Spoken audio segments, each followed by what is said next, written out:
What role does storytelling play in your brand development work? Storytelling is huge.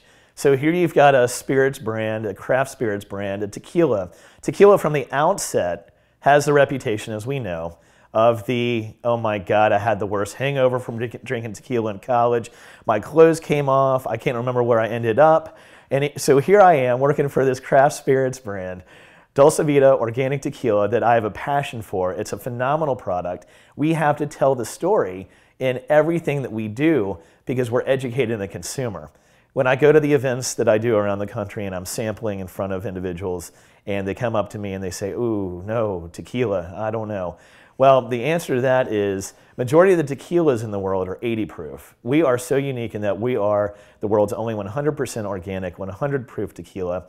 So you've got these other brands that will distill their product at 110 proof, dilute it down to 80 proof, which tends to give you a completely different flavor complexity and will tend to have people have the really bad hangovers and what they will. So with us, we literally distill at 100 proof, so we're the only brand in the world that can claim to be 100 proof, 100% organic, 100% tequila, 0% bullshit. And that is going on the back of our t-shirts that we will have over the coming days. Yeah. But the story that we tell is literally that when people approach us at these events and they say, you know, I'm not in, tequila, I've got bad memories. But when we say, okay, well, what do you typically drink? If they're a vodka or a rum drinker, a clear spirits drinker, they'll like our Blanco. It's bottled straight from distillation. If they like scotch, we send them right to the Reposado, which is aged 9 months in 53-gallon Jim Beam barrels. Yeah. So the flavor complexity does lend itself to more of a scotch profile.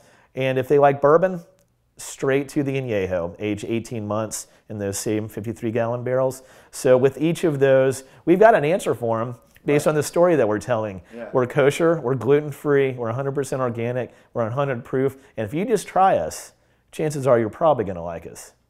How has your storytelling evolved as you've received feedback from people at events as well as staff at restaurants and bars where you're serving your spirit? Well, you know, with any quote-unquote sales that you do, you've always got the arm out.